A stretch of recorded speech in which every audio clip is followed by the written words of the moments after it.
All right, so it's January, second week of January, and I'm trying to evaluate a lot of things, observation mostly. These are Russian hybrids. They are half Russians, half Southern bees. This is one of the biggest hives that I ever have, and right now, as you can see, there is not much. That is supposed to be my weakest hive. That is a very, let's say, true VSH queen, Carniolan, and it's very active today. Those are pollen 2.2s, always active, always bringing a lot of pollen, always lots of bees. This is also a Russian hybrid, and as you can see, just like the other one, not so much movement. Now that is a Garby. What's up, girl? And you know, initially I was like, well, what's going on is 65. There should be a lot more bees out, so I'm gonna check her out. But then again, I look at the other one and it's not so much either. Anyways, this is very, very low activity, so I gotta check them out. These here are true Russians, 100% Russians. Look at those girls at 65, very active. Caucasians, very active.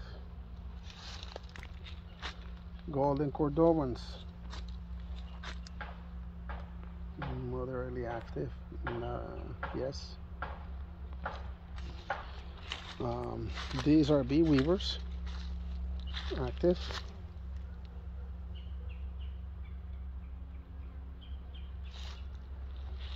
These are other Caucasians.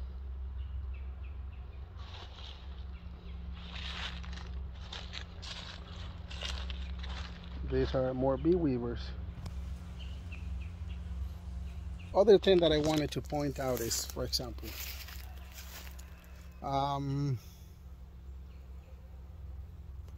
4 days ago, I gave them a brick of the second brick of sugar to these girls because of their size, right? Now, every time I give the girls a brick of sugar, this happens. So they do get an incentive. I don't know if to rear or to get more active. Obviously, the pure sugar is going to give them more energy. So I don't know if it's energy, I don't know what it is, but this is the difference between a Beeweaver that got a brick of sugar a couple of days ago. Beeweaver, no sugar, other than the one that I gave her about a month ago. Now, this is one of my Carniolans that I gave her a brick of sugar. Look at that. This is a Caucasian that did not get any. I leave the robin screens all year. Their entrance is here, and as you can see, they propolize this part. So they still get ventilation through here, to here, to here, to here, everywhere. But here where the entrance is, they propolize it. So it's pretty cool. It's pretty neat. And when they don't need it and they want to use propolis, they reuse that. So right now this is a pole line that is not so active, and I know they're very populated. And these guys are a little bit hot. Now, out of all the hives that I have here, this is probably my weakest one. It is a pole line, and it's been in this is a look at that. I gave them a frame, a brick of sugar, and look at that thing. So I do not want to go in there today and see how many brood frames there are or anything like that. I still have the feeding shimmer, not breaking any seals that they have made. It is not time for me to go and check the brood yet.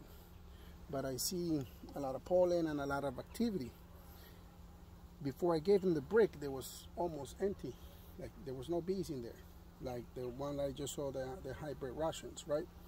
So I'm pretty sure the brick of sugar gives them the kick, the energy they need to be active, and that helps. So it will be awesome to have a brood minders to check the weight of the hive, stuff like that to check. All the other girls, these are also Caucasians, so as you can see, the Caucasians have about the same type of activity. This here, those Caucasians there, so it's a moderate activity. Carniolans on the other side are a little bit more active than the Caucasians on a 65 degrees. Again, those are Caucasians. Now, this is one of my Texas mutts. This is the second generation of a very, very mite tolerant queen. Those girls have an extremely high amount, like I'm telling you, 32 mites on just a little sample. And I never seen wind deformed virus or anything like that, and very extremely tolerant, very nice. They have one trait that I do not like, and it is that the queen is very runny.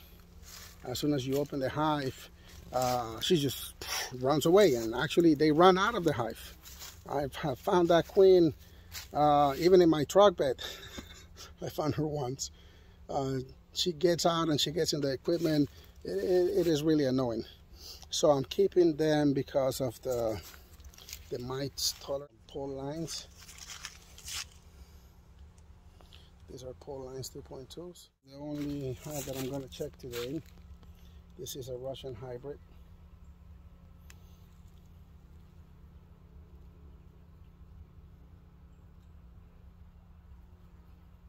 There's a very low activity. Let's check. I want to see.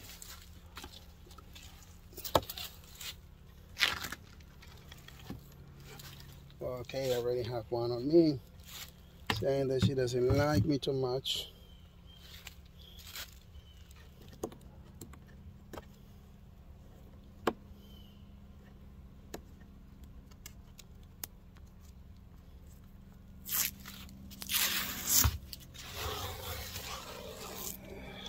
I do not mind spiders. Pretty much have spiders on all of the top covers. And you see some little German roaches right there. This one is dead. But since I put the insulation fins with a little bit of reflectix, then alright, let's see what's going on. I think we're gonna have to remove this one too.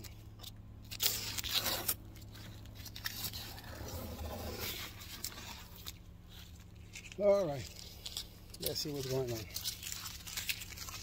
Very, very low activity. Yeah, there they are. These are my Russian hybrids. They're still eating the sugar brick. So the population is not that high. And that is expected of Russians. But you see they're calm, very nice. All right. So yes, the Russians do shrink a lot.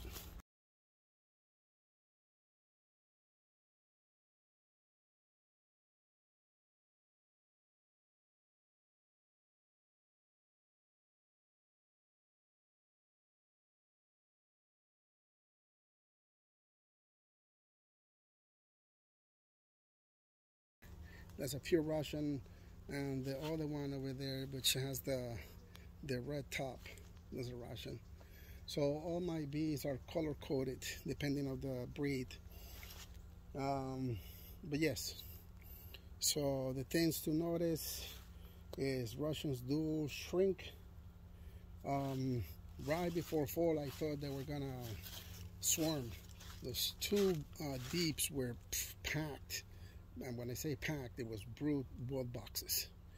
Then right now they're all back down to one brood, and they started to go up one or two frames that I see activity on this one. The sugar brick, this really does something to the girls. They get a sugar rush. Look at that thing. This is the only true VSH that I have here. The other one have VSH traits, so they are bred from true VSH, but let it be open mated. So they do have VSH traits. The difference with this one is because of the pure VSH traits, they tend to cannibalize a lot more brood. So while this is 3 frames, that one is 5-6 frames. If this one has 8 frames, those are already 10 frames. So that is the difference. And they're still VSH. They have VSH traits, but the necessity of the hypersensitive on the true VSH is sometimes a little bit it goes in against the same bees, you know. So it's good to be VSH, but not too much. That one has already had help twice. One from the Cordovans with 2 frames of brood, and once right on fall, she got help from the Beewavers, the ones that were very active, that I gave them sugar to. So I see, yes, I mean, sugar does help. It keeps them alive and it gives them a jump of energy. Again, I fed the 2 that I know that are my weakest, and they're very active today. And I fed 2 of my more populated ones because of the same. They're too populated, and if they don't have enough resources, then that is not good. So I fed because of the two streams, either too weak or too strong. Colonies that are a little bit more balanced, that you can feel them and they still have stores, honey stores like this one. So I was afraid that I didn't see any signs of robbing or anything, so I know that they were not dead, but I wanted to find out what was going on. And for the most part, not for the most part, it's been a pleasure working with my girls this winter. Last year, I basically, this is the yard that I do all my experiments, and all these queens were replaced with these particular breeds that I'm observing. I'm checking to see which ones are do what, to graft from both, to hopefully let them utilizing certain ratios of these bees on mating yards. So right now they're on their observation. The only 2 of my mutts that I kept here are the ones on the white top cover, that one, and this one, because those are the 2nd generation bees of my tolerance bees that I already have. Every other queen was removed.